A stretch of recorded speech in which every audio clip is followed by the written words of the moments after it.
Okay.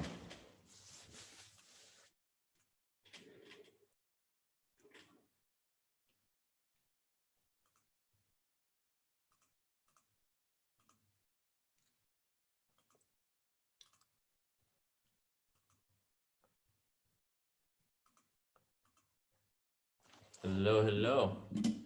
15 people in the house. This should be loading up real quick. Oh, playback error. That's not good. Are you using Zoom? Okay, there we go. Okay, we live? Hello, everybody. Okay. All right, people are Okay, hopping this aboard. is Ugly Old Goat and Juan Galt, and we wanted to do a special program today on liberty during the pandemic, because we see them quickly disappearing. All right, so you want to give people a few minutes to Yeah. join? We got 7 people in the chat. Hello, hello. I'll raise my seat over here. You want some coffee? A little bit of coffee? Yeah, I would like some coffee. All right, You make a got little it? bit- Yeah, make let's a little do bit of it. coffee. That sounds Right good. on. All right, guys. Well, so much has been happening. I thought we should get on. I mean, the markets are extremely nervous, and rightfully so. Um, and I will cover that, but we did want to cover, what's going on. I know we have a blessing of living here in Mexico, and I think Mexico has a much different and a much better way of handling this thing and viewing this thing than the United States and Europe and some of the first world countries. And basically, everyone's taking precautions. We're washing our hands all the time. I'm not wearing. I should put on a mask, but I don't. It's too hard to breathe with the mask on. But when we go to, things are not shut down here now. Maybe some of the large factors are the restaurants, but most of the restaurants in Mexico are small taco stands. And so you have to understand that in Mexico, there's a huge free market economy, but it's not official, because basically, if you are part of the system, you get gamed. Uh, they routinely seize assets, and you get taxed to death, and you're locked in. Of course, they have their own lobbying groups. These factories, I forgot what they call these factories that they build, but basically they pay low wages, but they're also locked in. So that if you fire people, you still have to pay them for a certain amount of time. And the same thing, they have mandatory bonuses and stuff like that. It's a kind of a system that I was really hopeful to be an entrepreneur down here, but it's impossible from a standpoint of hiring people, because you just have too much exposure. So what I've done is basically I only contract with people, and they have to either be a contractor from somewhere else, or if they are in Mexico, they have to have what's called a hacienda, which is kind of like being incorporated. Um, and they do have certain benefits, like your first, they just passed some new legislation a year or two ago that first million pesos you make, which uh, be about $50,000. You don't have to pay any taxes on that for the first year, and then that goes down every year. But basically, what we're seeing here is nothing is shutting down. Everybody's working. They're just taking precautions. When you go to the bank, you kind of line up outside and stay distant, and they let 5 people in at a time. Um, we're doing a lot. We're building a trading room here, and so we're doing electrical work and construction work. Hopefully, we'll have it done here in the next week. So we're busy employing people. The goat lady is making masks, and we got a happy crew here, um, and it's just a different frame of mind, and people aren't looking for a handout. they realize that they're not going to get one, and so they're working, and that's great. And so that's what's going on here in Mexico. I mean, things have slowed down a little bit, but not really, not to the point where they're not extremely functional. The streets are not empty. We're traveling around. We're free to travel. And it's basically, there's an individual liberty down here that you just aren't getting in the United States right now.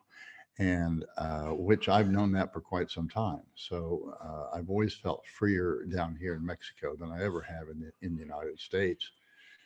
Uh, so that's kind of where everything is down here. The Okay. Do you want to add? Well, I'm waiting for my coffee here. While I'm waiting for my coffee, I want you to add to this one because you've seen it. Oh, this is your fancy coffee. Yeah, this is the fancy coffee. Oh. I'll have this one if you want. Wow. Okay. This is really. Yeah. Okay, we got 18 people on the show. How's it going, everybody? Yeah, I mean, as far as we can tell, there's people going around doing things. Seems like at the banks they are doing social distancing, so they're saying, well, only 5 people at a time. And I think Costco was doing something like that as well. Did they tell you? I never had it. No, they didn't tell you. No, there's no such thing. I heard something. They might be doing it now, but I don't think so. Yeah, I heard something that there was like, if you're going in with 5 people within one card, you can only have one person going in type stuff. I heard that for Costco. I don't know, but maybe that was in the States. So anyway, there is some social distancing, and there's been some big events that have been shut down and such. But people are going to work. Like we called like electrician guy, and he showed up, and then we had other people do some basic construction stuff, and they showed up. Right? And the stores are open. We went to a construction company. We went to an electric company to buy supplies, and actually, it's people are.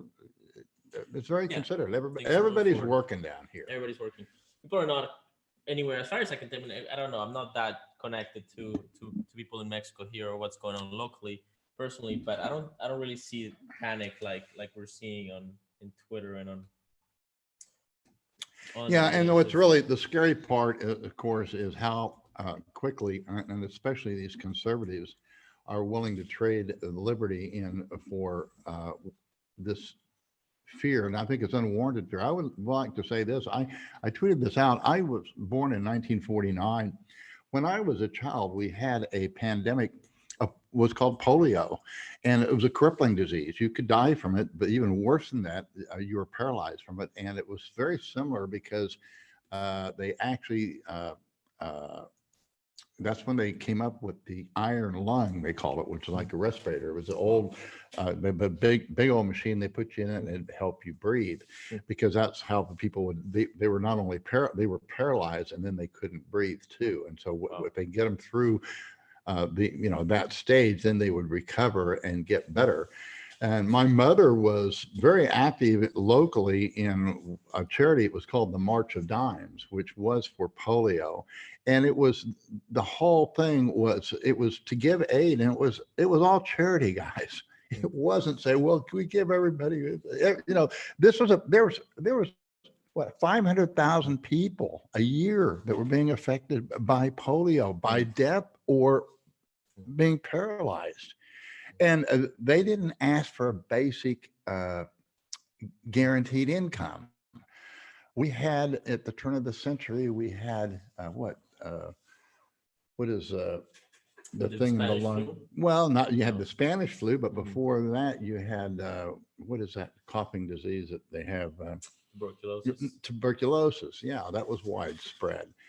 Killed many people. We had. Remember the birth rate in our founding, when our nation was founded, the birth rate, there was a 50 to 60% mortality, infant mortality. So we're really are spoiled. And I just think I'm so disappointed by what's going on out there. And I think the biggest disappointment has to be for these Trump supporters, because basically we now are seeing President Trump is bringing America socialism through the back door. Mm, Basically, the policies of AOC and mm, Bernie Sanders are going to be are openly being promoted by the left and the right, by the conservatives as well as the left, and they're not, they're everybody seems to be fine with it. mhm, It's really very, very unfortunate. And you know what? It's going to cause far more destruction mm, and far more loss of life than this disease ever will or will. mm, And the reason being is, we believe in Bitcoin, and now we're seeing our worst fears being put into action. And the first thing, is give us some money. We need the money. mm. Well, you know what? It didn't used to be that way. If they give you the money, the next thing you're going to get is you're going to get shortages and sharp price rises, Mm. and then you're going to get rationing. And so every part of your life is going to be told, you're going to be told what to do. Yeah, Uh, here. yes, I don't, I have no problem with, there is no such thing as unemployment. I don't get, if you guys are looking for a conventional job, I've never been unemployed. There's always something out there to do. And if you believe in unemployment, then you're part of the system and part of the problem. Because there's an unlimited wants and needs out there. You just need to get out there and get to work. And it may not be a job that you want. It might be demeaning, but you know what? If you're earning an honest living, that's an honorable thing to do. This is Cernovich. He's been doing some really good coverage the of the crisis, I find, and I like this tweet. It says, "Have any of you asked what 40% unemployment looks like?" I Oh, was, I'm drinking yours. yeah, well, I it's hope fine. I have it. You got it. Yeah, exactly. If either of us have it, we're both screwed. I was early coronavirus alarm, so media bros don't fuck with me and twist this, but 40% unemployment, which is likely, is massive suicides and civil unrest like we have never seen. So it's basically this sort of reaction to the cure of that people are implementing, that the economy is just shrinking right now. The reaction is, wait, hang on a second. If the economy completely collapses, that could be worse than the disease that we're trying to cure. And that's starting to come out. People are starting to talk about that, but it's very few. And you have a really good interview here with Pomp and Scott Adams. Yeah, I tweeted this out because it's very disconcerting. Because I have a high regard for Pomp, and actually, the Scott Adams is the one that does the Dilbert Yeah. cartoons, and he's generally, conservative, libertarian type of guy, Mhm. but he has no problem embracing a universal basic income Mhm. now. He says this is the time to do it, and I Mhm. and in fact to the point that it's not debatable. It Mhm. just, that's tyranny, people. That's You're terrible. seeing tyranny, and these are from people, two guys that think they're opposed to tyranny, and Mhm. yet somehow now it's okay. Mhm. Uh, Yeah, he's not up for debate. Apparently, he's blocking people that challenge him on this. mhm. That was a good idea. So the title is Pump Podcast, Scott Adams and such. You said it was like around 32 minutes and such. And But Pump I didn't agree with that. challenge him on it too. He Yeah, let Pump him is not. slide. He really did let him slide. Mhm. And as an interviewer, I was very disappointed by that. Mhm. But I think, to me, it's a symptom of what we're going through now.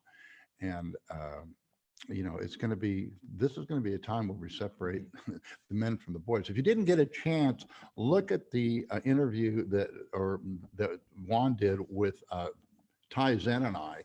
Mhm. Between the two of us, Ty and I have done 25 years in Mhm. federal prison, so we know what it's like to go through a crisis. If you don't think doing 11 years in prison, or in his case 14 years in prison, is a crisis, then it's far greater crisis than anything you're going to be looking at here. And of course, this crisis is completely unnecessary. It is being contrived, and it is being manipulated to a large degree. It is a uh, crisis that is being used to take away your liberties. Mhm. And it is having very devastating consequences for a lot of people. Mhm. Yeah, I mean it's really interesting, and the United States is in a very tough position in a sense. I mean, probably the whole world is in a tough position with this anyway. But one of the things is that this is a tweet by Caitlin Long with a very interesting article associated with it, and let me just get it here. And it talks about the commercial real estate market. So if you have a look at this prediction based on weekend events of which I have no direct knowledge, and I'm just putting possibilities together, the U.S. effectively nationalizes a huge swath of its bond markets tomorrow, disabusing any remaining notion that the U.S. is a capitalist economy. Before we move into the article itself, can you elaborate on this? Like, do you understand what she's talking about here? I'm not, no, I haven't read the article. Yeah, So, nationalizing the bond market. okay. Yeah, so the article here is apparently Barack, he's a billionaire in the commercial mortgages market, saying that it's about to collapse, that basically retail is, a couple of weeks or a week or so from having to pay their rent. And because there's no work coming in, there's no rent Okay. bill coming due. And if that leads to a default on commercial real estate loans, then that begins a sort of cascade effect of a collapse of commercial real estate right now. And we just saw a huge, let me just, that's an alarm going off. There's the Canadian market just crashed like that. Like there's been some commercial crashes. Hang on. Well, Sorry about it. yeah,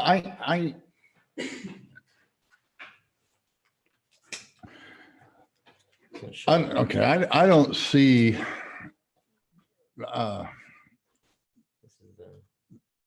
washing out industries is not a bad thing. The problem that we have is we have so much of the economy is based on debt. And then when we see we have a little setback, which this is, we shut down for a few weeks and nobody can weather it. Well, let me tell you something. That's not the way it's always been in this country. When people came here, they had very little or nothing, and yet they learned how to weather these storms. And down here in Mexico, the Mexican people are far more acclimated to weather this storm than the people in the United States, who are used to a standard of living and the luxuries and demanded. It's like in fact, we call it entitlements. We have entitlements in the United States. Well, you know what? We never had entitlements. The entitlements started with my grandparents when they started the Social Security system. And that was a terrible thing that they put on not only their children, but their grandchildren. And now we've inherited it. And that's where we have, that's where this thing is going to fall apart. If you're debt free, if you have your HODL, you're not going to be affected by this. What you are going to be affected is everybody else who's desperate and they see that you have something. And so now you're going to see the politics of envy come into play. And that's what we really have to watch as Bitcoin standard bearers, as hodlers. So look, guys, I also want to go into... There's some good commentary here. Okay, yeah. To respond to it. So Business of Vintage says, I'm the same... Okay, well, let's see if I can catch on it. We're going to be out on the streets. Like the 80% of Americans who don't have more than 5K in the bank aren't going to last long. They'll be out on the street, period. I'm the same way. I've always worked, and I can and I will work from home. In my business was just wiped off the earth last week. Most people won't be able to cope with that sort of thing long. And then you quickly start a new business. There's new opportunities out there, people. There just is. And you need to understand that you've got to get in your mindset that there's always work. There's unlimited wants out there. And it may not be what you want. You may not get the wage you want, but handing out $2,000 every month is just it's going to have disastrous consequences. It just is. You're going to get the free money, and then you're going to see price inflation. You're going to see shortages, and then you're going to see rationing and all kinds of other restrictions. And I wrote about this some time ago on the border. Uh, they probably are implementing it now, but they changed the border so that you are going to be checked exiting the United States, not entering. Now, in my case, I wanted to go to the United States Friday, and I didn't. And I didn't because not because I couldn't get in the United States, but I was afraid they may not let me back into Mexico, even though I'm a resident here, because Mexico is restricting. It's just amazing how it's changed. That they're restricting Americans coming in because we don't have the uh, uh, virus down here like you do in California. Wow. And so it's just kind of amazing how that is working. Rico says here in Paris went from 2 weeks quarantine to 2 months. Rico, can you tell us more about that? Like, is this quarantine like self, like organic kind of quarantine, like people are self quarantining, or is this like, if you go out you'll get fined, or you'll get, there's sort of like punishment, like state punishment for it? Because that's kind of like one of the big dilemmas too with this is that, if you're a communist country, yeah, you can go lock people into their houses and don't let them out, but if you're a liberal democracy or like a republic, then how much of this power do you legitimately have? And Well, I talked to my second son last night. He called, and apparently where San Diego's completely shut down, and both his wife is not considered non-essential, so she can work from home, but he's considered essential, so he got a letter of permission. So that was sent to him by his company that he carries around with him. So if he gets stopped, he can say, I'm here, on business and not on the street now. And so, and the streets are basically pretty empty. So I haven't talked to my other son that he works for a quasi-government agency. I'm sure he can get around, but this is, wow. yeah. Yeah, Rico says, yeah, it's full on quarantine. You need a hall pass legally. You get fined or arrested if you're out and you don't have the proper hall pass, so to speak. That's crazy. That's in Paris, eh? Wow. So how do you buy groceries then? Yeah. I'm just curious. What do you do? Like, yeah, how do you get groceries? I live in a mansion with a huge yard. Just started growing my veggies and cannabis. There you go. There you go. As long as you have some cannabis, but not too much cannabis, because then you get the munchies, and then the munchies will make you eat your. That's the tricky thing. Oh, okay. All right. You got to learn how to manage that one. They're fishing with the munchies. Well, and that is important. You need to, this is, look at your whole card, guys. This is, if you're living paycheck to paycheck, if you haven't spent your time to get out of debt, you're going to be facing hard times. It's not going to be easy for you, but you can get through it. There's plenty of jobs out there. Look, I'm hiring. Okay. We don't pay much, we're in Mexico, but you know what? You can live down here on what we're paying, and people are gladly working. So that's this whole thing. And we are distancing ourselves. We don't have a problem. I think this thing's really blown up. And if it's not, fine. There is a spiritual element to this too. And that is, in the United States, death has never been considered the end of the world because we've been basically a Christian nation, and there's hope. This is just a temporary journey, and we have eternal life. And so, if you're one of His and nailed in the palm of His hands before time, then you really just hold on to your faith, and you don't have anything to worry about. Every day takes care of itself. And so, and that's where our hope is. Our hope is not within ourselves. Our hope is I'm going to say this because I think there's so much Christian heresy out there. It's not inviting Jesus into your heart. That's got nothing to do with it, because you can't invite Jesus into your heart unless he first moves you. And because if you can invite Jesus into your heart, then you can invite him out.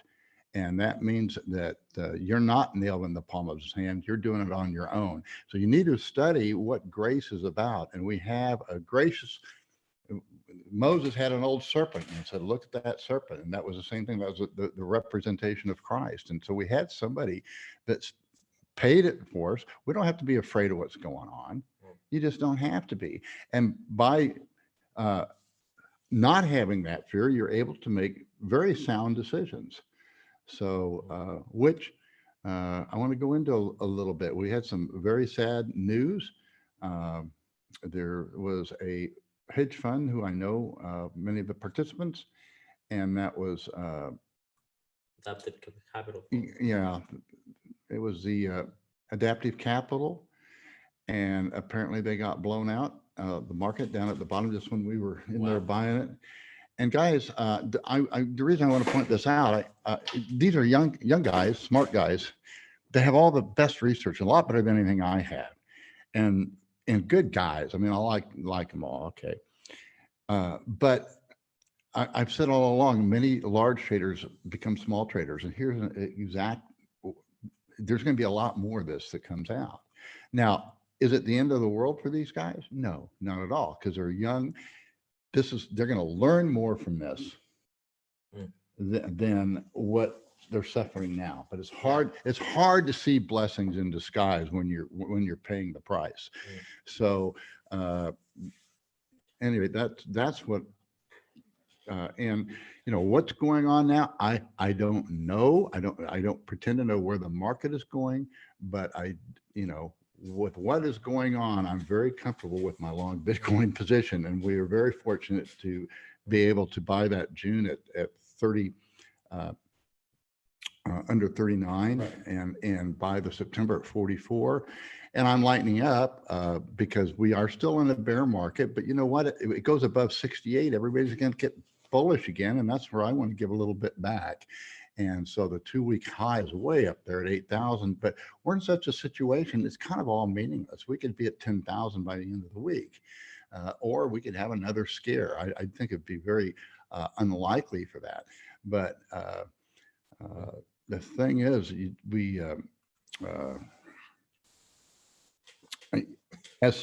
and I've heard from other traders that have emailed me that got completely wiped out. Guys, if you got wiped out, you're not reading what I write you about. You're not doing the money management. I can guarantee you this, that Adaptive Capital, when they do all their analysis of what happened, and the bottom line will be that they didn't manage the funds. They had too big a position on. And it makes a big difference. Guys, one of the things I teach is a large trader can become a small trader. A few small traders can become a large trader, and the wise large trader chooses to become a small trader again. You don't want to be a point in the market where you're actually a market force. And I've been there and done that, and I can tell you that's not what you want to do. So I'm very comfortable trading where I am right now in a very, very small way, and it's teaching you guys. So you don't think you have to be a whale. You don't. You can be a very successful trader, and you might become a whale, but then you say, "Hey, I'm a whale now, but I don't need to be," and then just cut yourself back down to size again, and do other things. Diversify into other assets. Do different they're things. Just playing with all their money, basically. They had all the chips on the table. No, I don't think, because they're distributing whatever's left. Right. So just consider it, right. But the thing is that they were devastated by, maybe they lost, 80%, 90%. I don't know. Right. I don't know. And I don't really care about the details. Right. I don't, it's just very sad that it happened, but it's completely expected. And there's going to be a lot more people that and large traders that we're going to find out got devastated too. So that's, it's you don't need to be the biggest guy on the block to be a successful trader. In fact, you're better off not being. So anyway, okay. What else did What we else have to we got? cover? Let's see some responses from this. So Business Vintage says faith is important, and he totally agrees with the faith and spiritual side of things. Yeah, I mean, it really is. And that's one of the why we're so weak right now as a nation is we've lost that spirituality, and it's coming. It will come back. So there's, Jimmy Song did a great piece. He says, yeah, he was just amazed at how many churches stopped having their services because the government ordered them to. Which he says that'd be different if they did it on their own, but most of them didn't. They didn't waited until the government came through and says, "Well, you shouldn't have church services now," and that simply is not. It just should not be an issue. So it's just it's going to create a lot of tension. I think whether or not Corona is real, it's triggered something big, and we're still sort of in the wave of it. I've been having a look at the trend searches. This is pretty interesting. I'll show you guys the screen over here. So this is coronavirus, and COVID-19 searches in Google over time. Coronavirus is the most popular one, and this is Italy, for example, where they're supposed to be beyond kind of like they're in the middle of it, right? So they're still they're still peaking a little bit, but they're definitely going down, right? It's not entirely parabolic anymore. If you look at the lower curves, it's sort of they've topped. And then if you look at let's do South Korea here. South Korea, which is supposed to be already kind of beyond the curve, right? They peaked, but now they're getting a little bounce, right? So I guess we'll see. This is just measuring attention and people's sort of interest in the topic, right? That's the only thing that this measures. If you look at, we don't really have China numbers, obviously, because Google is not really in China, but have a look at the United States.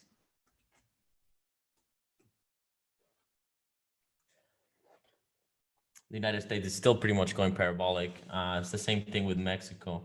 So well, put Mexico up there.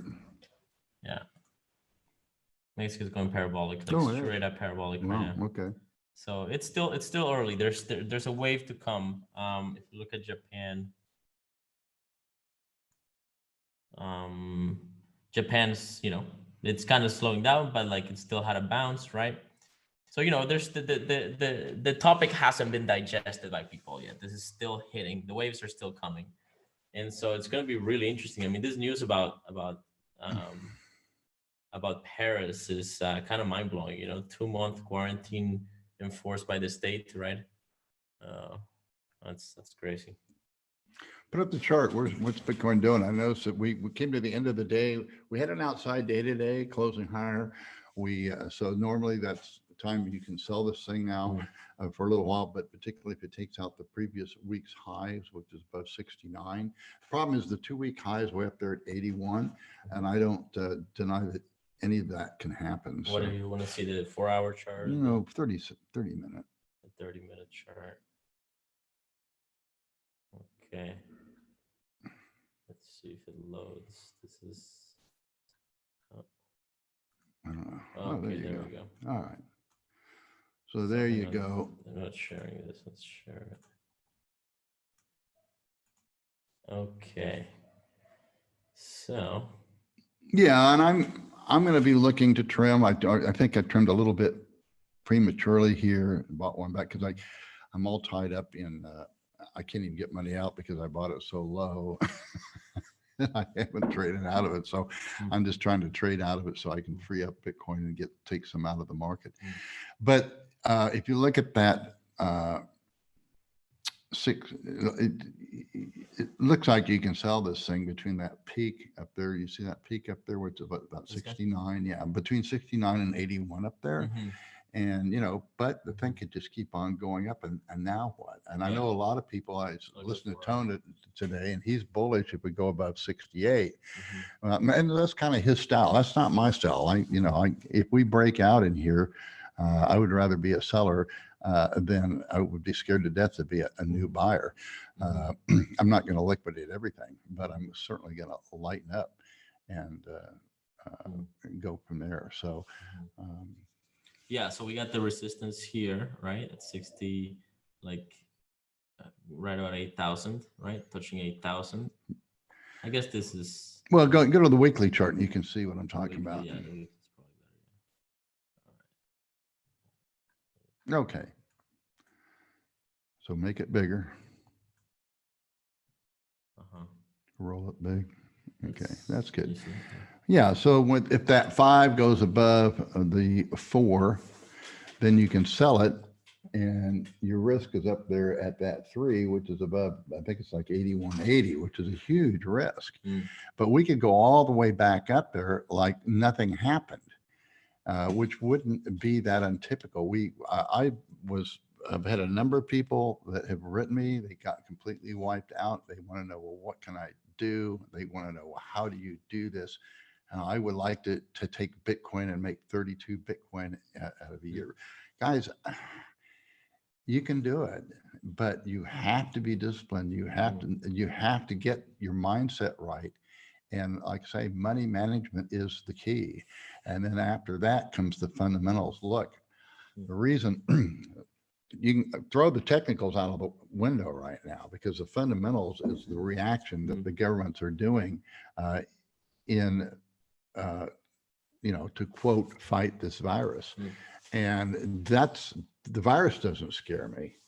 What government action does, and that promises to kill a lot more people than any act of God. And you know what? The Lord is far more merciful than men. And these people that think they can control this thing, that there needs to be a lot more people on their knees and thinking they can do something about this. So, if I've learned to believe in prayer. So, but again, but I understand if you don't, and I understand where you're coming from, and I would just say, I would pray that the Lord ask for eyes to see and ears to hear. Pray for faith, and you know what? He won't ignore your prayers. They're not ignored. So it might not come when you think it should come. It might take years, but they are answered. So. Yeah. Okay. Anything else? What do we have some other articles we wanted to cover? Yeah, we have some other content here.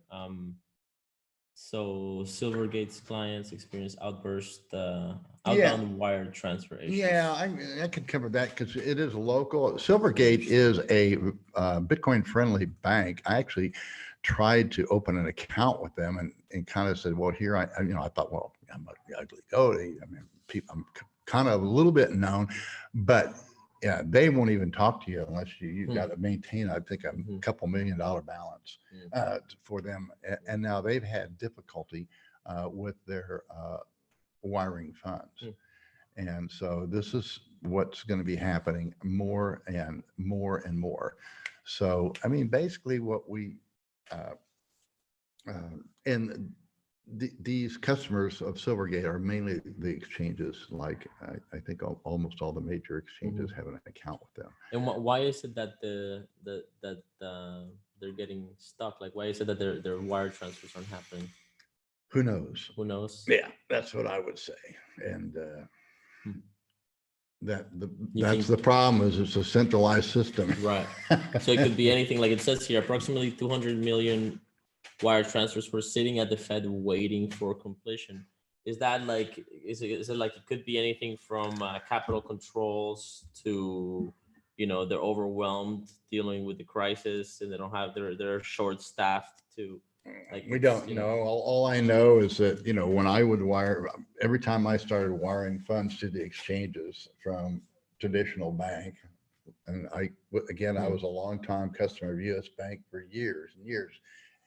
and they sent me this notice, we're going to close your account. And they were very polite. They gave me 30 days and said, you can do your normal operations, but in 30 days, we're closing your account. And so I finally went through all the red tape. Nobody really wanted to answer why my account was being closed, but finally I got through to a gentleman that said, well, Mr. Braun, we know that you're not doing anything illegal, but your account is generating SARS, which is suspicious activity report, because I was wiring funds to exchanges. And of course I was buying Bitcoin, and then I was selling the Bitcoin in Mexico, and then I would run the cash across the border and report it if it was reportable and not if it wasn't. And so it raised all kinds of red flags. And most banks they don't want to deal with it. And the difference is there are certain banks now that are appealing to that kind of business. And that's why I would recommend, that's why I was interested in Silvergate. I know one bank that seems to be Bitcoin friendly to a large extent, and that is Capital One. And they have now, they don't have much of a presence in California, but they have started opening up these crypto cafes where they just have an ATM and like a Starbucks. Yeah, we went to it. Yeah. Yeah. And it's really, very well done. And really, to me, the future of service banking. So that's what I see.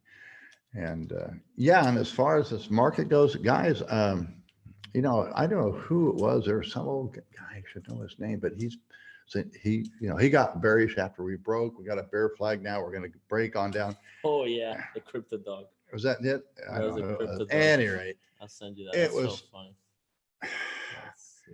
You know what, guys? I didn't think we'd go into backwardization again. We did. It's screaming. So this thing's, it hasn't come out of it yet. So until we haven't even turned this thing around yet. I mean, I'm still, you got to be long-term bearish until you take out that 2-week high, which is, over $1,000 higher than where it is now. Yeah. So this post came out on the 18th, right? So it came out right there on the 18th, right? And I retweeted it as a very, very bullish post. Nobody engaged with it. And then it says, my God, right? And it's just this really bearish trend, right? It's super bearish. And it's got 600 likes, 71 retweets.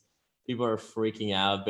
Look at this bearish. These are just cartoons, right? They're aiming for sub $1,000, right, or $1,000, sort of. Just move the bottom line down. And then here's another bearish looking chart. And look, I don't know. That's why funny. Whenever you see such a chart, you'll never see something like that from me, because I have no clue.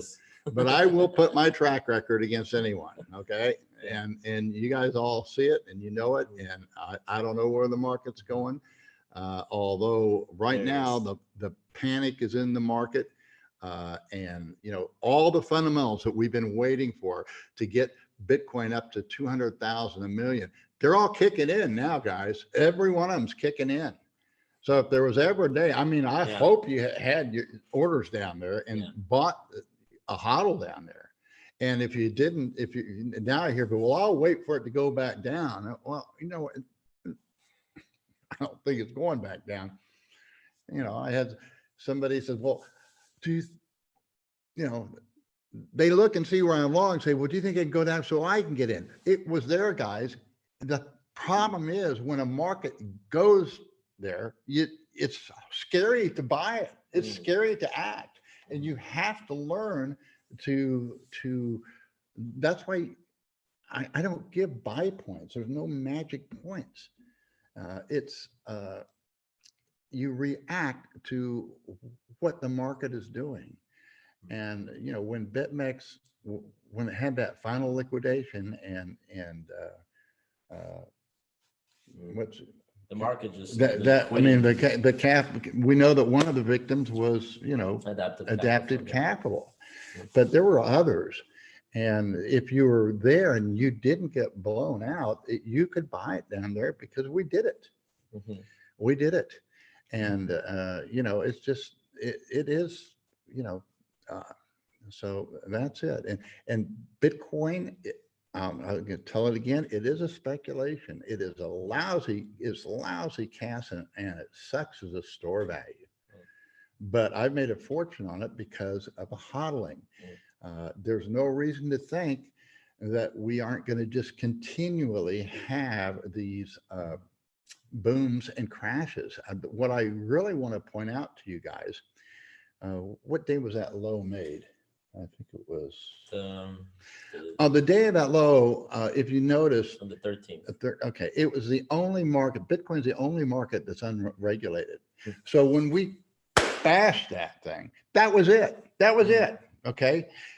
The stock market, they had all kinds of bells and whistles and safety things, and I forgot what they call them. Yeah, the triggers or whatever. Triggers that stop the trading and all this. And same with gold, they have limits. But because of those limits, Bitcoin had bottomed and ran up when the rest of the markets jammed back down. Bitcoin went down, but it didn't even come close to the previous low. I was able to buy we were able to buy the June at 38 and the September at 44, but that's not anywhere close to 38. And so, and this thing could just 32 or whatever was the low. 32, I'm sorry. It was what is it, 32? What was the previous low, like the 2017, the post 2017? The one where did we buy it the other day? We bought it at 30. We bought it at 38. I think we bought it. I mean, actually, it did come close. So like the low of this market was 31 something, 31.50, and then it got to on BitMEX, it got to 37, 36, 3600. And we bought it a little under 39. Now I bought it at 39 and a little under 39. But I didn't have much in there, but I didn't need much. And then when it went up to 50 or 40, I took some off just because I wanted to preserve my capital. I didn't want to add any more. So now we're close to 7 Bitcoin. I'm, approaching new equity highs. So basically this year, started with 0.6 Bitcoin and we've gone up 10x so far. So I don't know if I'll continue to do that good, but I hopefully will.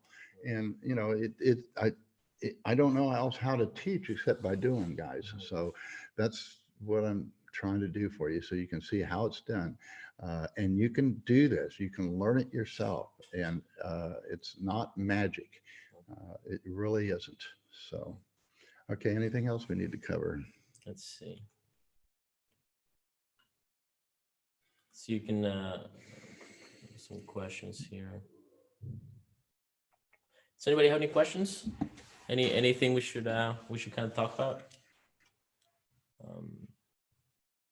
Gold, you said BTC would not go down below 8K when it was hovering there for a while, and then it went down to 4K recently. Nobody knows how this thing will play out.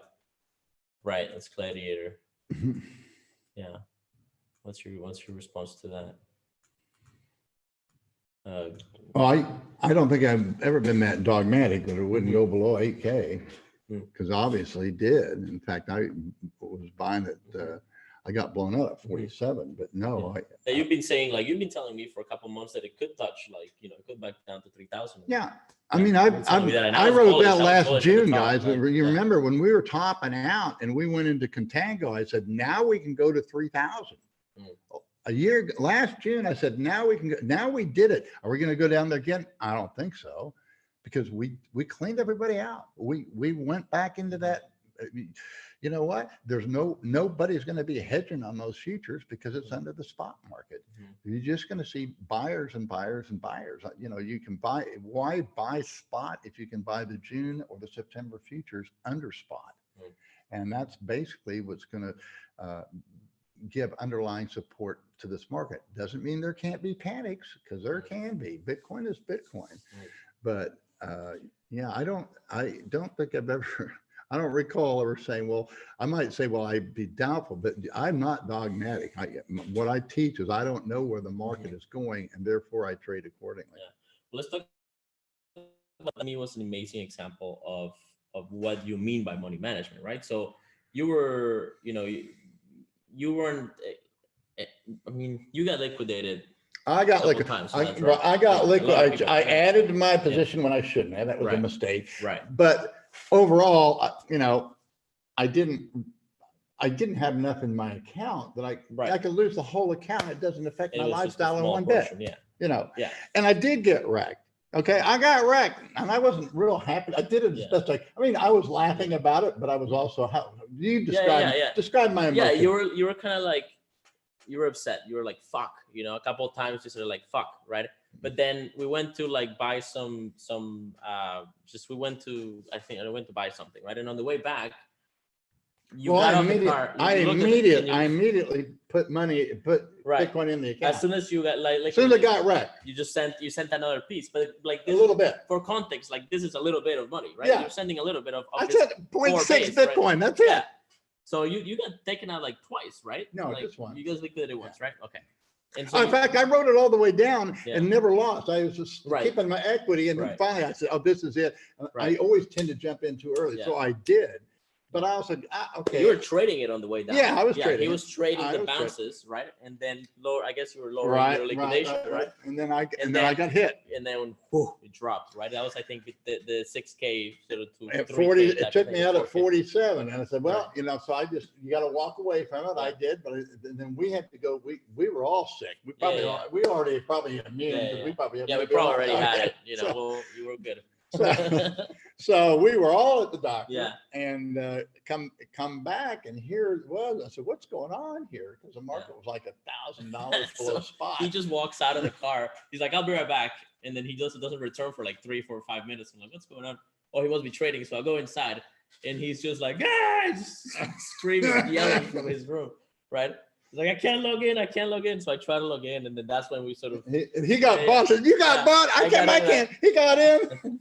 I bought at like 3,300, and then then the liquidity was so dry. Like the market, there was no liquidity in the market. The order books were just dry. So I bought something at 33, and then it instantly went up to like 44. I was like, oh my god, 30-something percent profit. Insta sell. So I market sold, and it dropped it all the way back to 33. And then that's when you bought it, right? And yeah. Bought it, I guess it was under 33 is where I bought it. Yeah, that was exciting. Under 33. Yeah, and so now you're up how much? I'm up about 7 Bitcoin from that 0.6. I've taken it all out. You're taking it all out. I've taken everything out. Yeah. Okay, I took out except the original 0.6 because I put in 2 and then another 0.6. I took out the 2.6. So now my equity is about 7 Bitcoin. Okay. But I started the year with 0.6, and I do want to withdraw because there's no reason for me to keep, that much money in the exchange. There's no reason, and I don't know where it's going. I mean, we could break down and go down to new lows. I'm not saying we're not going to. Right. But do I want to bet that now that I've got this tiger by the tail? Not at all, because this is a huge what's going on now in the. I mean, this is just Trump. I mean, basically, he's pulling off what AOC and Bernie Sanders can't do. And he's bringing socialism home to America, and it's really sad. And I think these Trump supporters are going to have a lot of egg on their face, and that's going to be rough. It's because he's going to go down as a big government president. That's the problem. Is it doesn't matter if you're liberal or conservative, both believe in big government. That's the problem. And they fundamentally believe that. They fundamentally believe it's better that big government act in an emergency than do nothing. Yeah, this is the Scott Adams line now. Ludwig von Mises was asked, I think it was him, that was asked, well, what would you do if you were elected president? And he said, well, first thing I would do is I would look at the budget of the president's office, and I would immediately cut it in half. And then I'd go to Congress, say, look what I'm doing. I expect you to do the same. I don't care where you cut it, wherever you want, but we got to reduce the size of government by 50%. The second year, I would do the same thing. I would then reduce it again by 50%. And the third year, I would do it again, reduce it again by 50%. Then the fourth year, maybe we could talk about legislation or something. But that's how much it needs to be cut. It needs to be cut in half 3 times. And there's no, God only asked for 10%. There's no reason the government should be taking any more. 50. And it's a crime that people get taxed for working. That's labor should never be taxed. Labor should be rewarded. And in America right now, labor is being taxed, and you basically get free money, and that's the fundamental problem.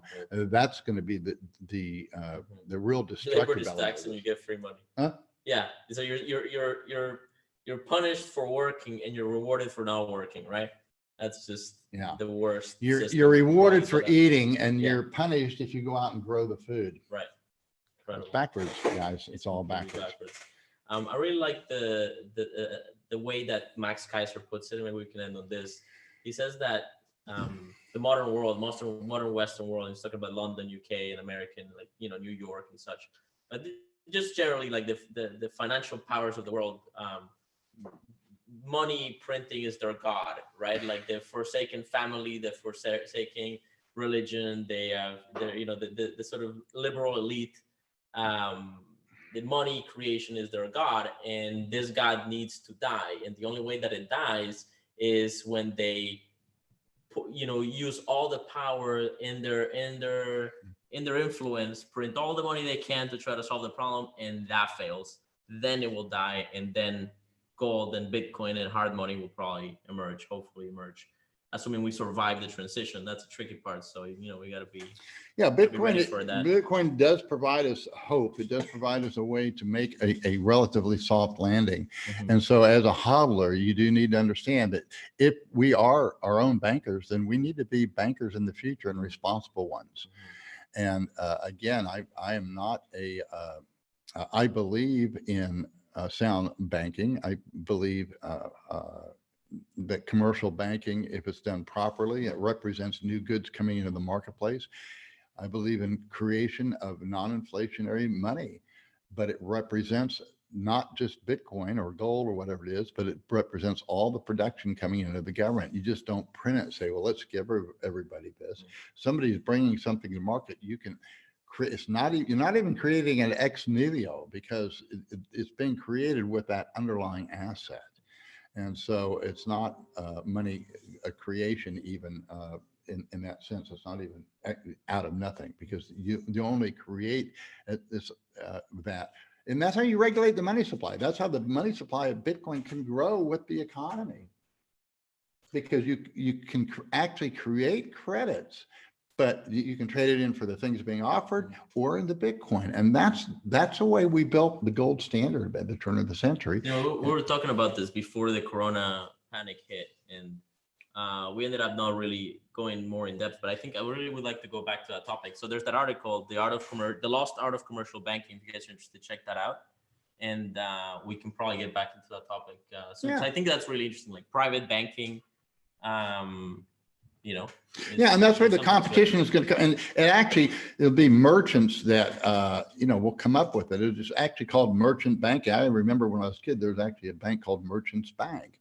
And so what happens is a lot of the banks were formed by merchants because they realized that they had this problem. And so loans were made based on the new things that they were offering in the market. Now, you can't do that if somebody wants to borrow to buy a car and I have savings. That's a different relationship. That's a savings and loan relationship. And that's 100% reserved because then you're borrowing against what somebody else is saving. But if you're creating money representing new goods in the market, those notes are retired. But how do you evaluate? I guess like I got to the bank and I say, hey, I'd like a loan to invest in some computer equipment so that I can upgrade my video editing career. If you make a bad loan and you loan too much for the value of that, then your reserves are going to be called upon by other bankers. Got it. And it acts as a regulator. It acts as a governor on the supply of money. Right. So this so because there's no federal central bank that can create money out of thin air, then the market regulates itself based on judgment of what is a good investment or a bad investment. Right, and there will be bad decisions. Yeah. It's not a perfect system. It's not a perfect system. Right, and you will have banks that go under, but that's the problem. We're not letting things go under. Let these airlines get crushed. The planes are still there. They can reorganize. It'd be a completely new and different system. Yeah, but why is the economy so fragile? Why is it that nobody has more than $5,000 in savings when their rent and living expenses are $2,500 in the United States? Nowhere else in the world is that expensive except top Western countries, and the peak of the cream of the crop of the world, right? Anywhere else, you can live here for nothing. You can live here for $500 a month. You can live like your middle class. Perfectly comfortable, right? In the United States, it's just completely insane how expensive lifestyle is. They're the wealthiest country in the world, and it's almost impossible. You always have that alligator chasing you. It's a dead alligator. Dead alligator. Yeah, that's what it is. Is that what it is?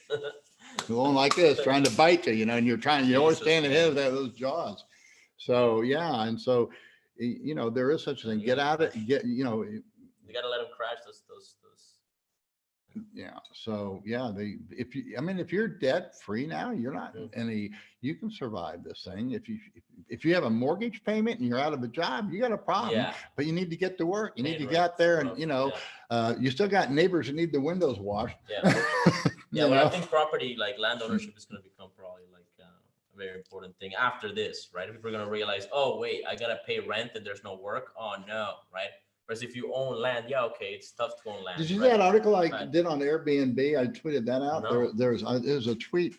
Apparently, a lot of these, there's Airbnb people that are renting houses and then they furnish them. Oh. And so the landlord doesn't understand what's going on.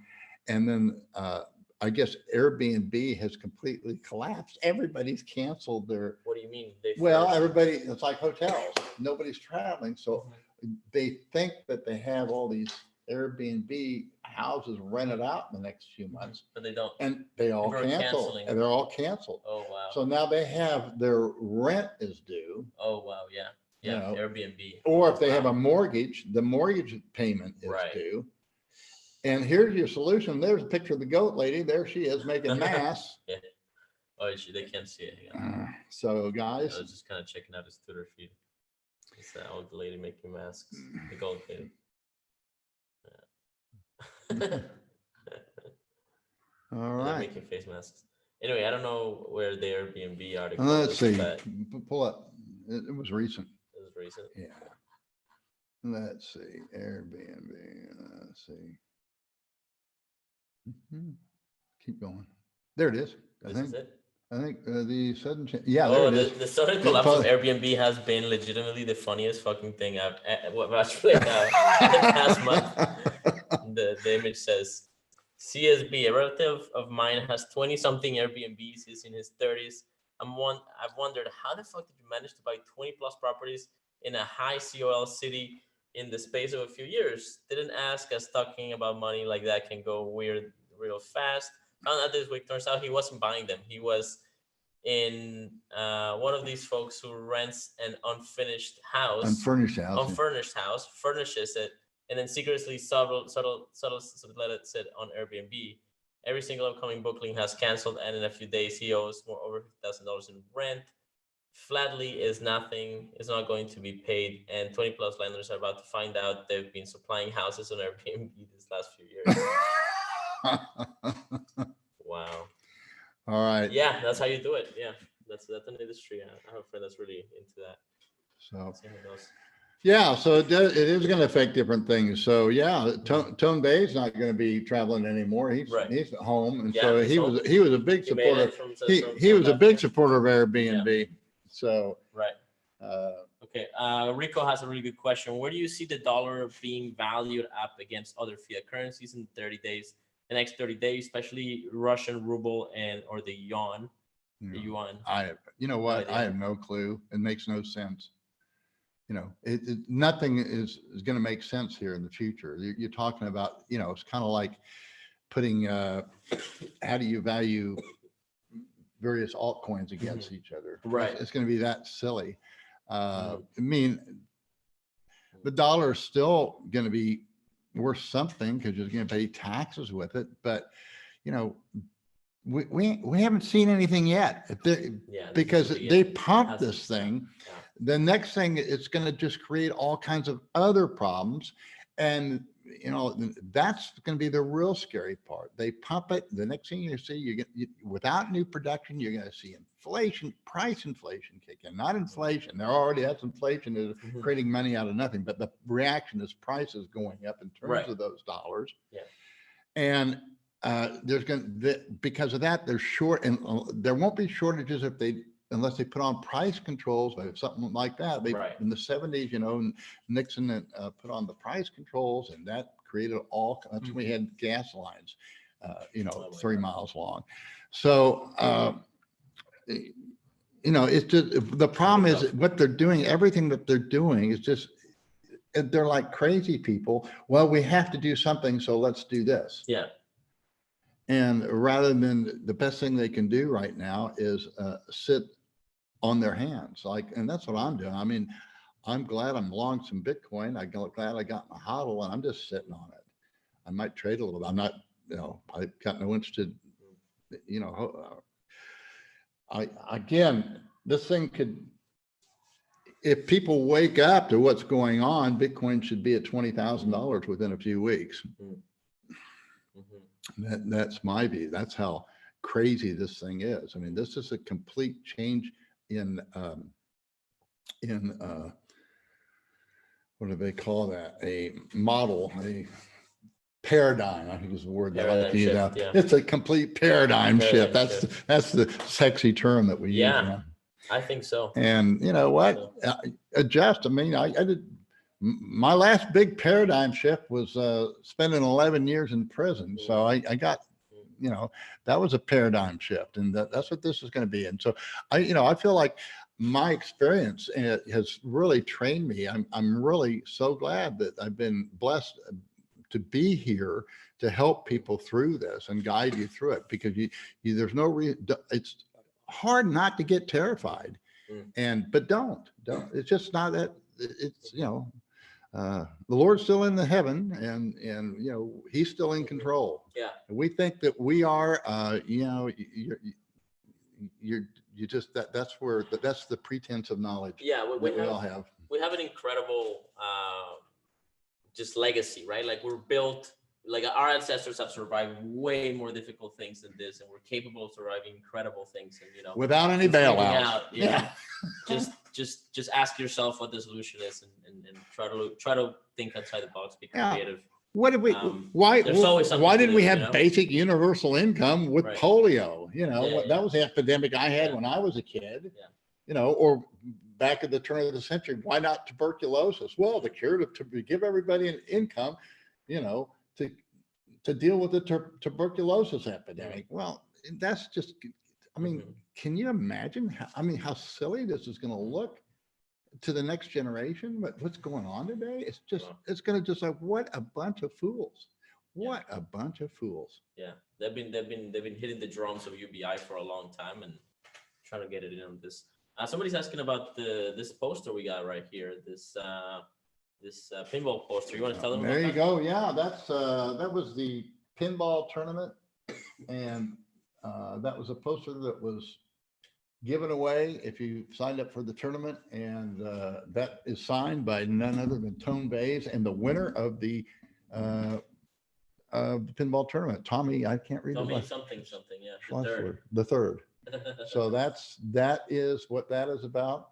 This here is an American flag made out of bolivars, and so it's probably got how many millions of bolivars? I think that's like 200. It's like 250 bills, and the denomination, it's probably got a few million. Yeah, it's probably a few million bolivars in there. So yeah, those are two new additions. Yeah. So that's great where we're at. Yeah. All right. Let's see what else. Bitcoin Motors was telling him about it. Yeah.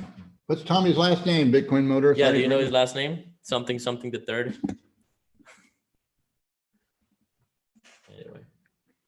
Anyway, yes. So that's a permanent part of our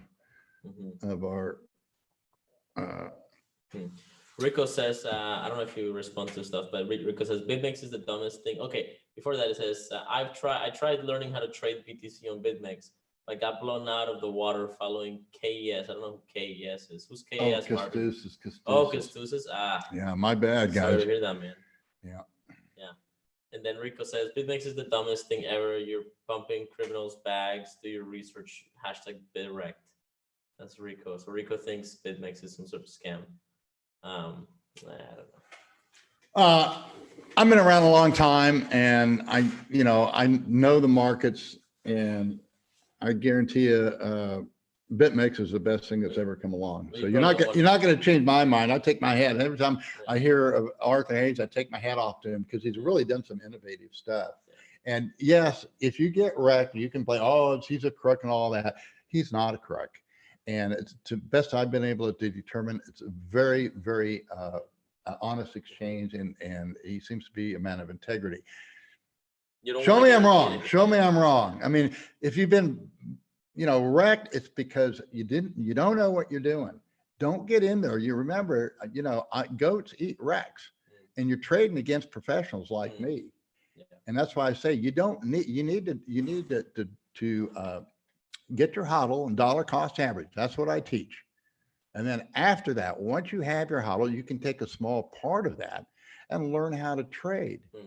But if you get wrecked, it's because your own doing, and because almost in every time you mismanage the funds in some way or another. And I get wrecked, okay, but I never make. It's always a small amount of my total HODL. So the problem that, for example, Adaptive Capital has is they had too big of a position size, and it's a different market when you're trading millions of dollars.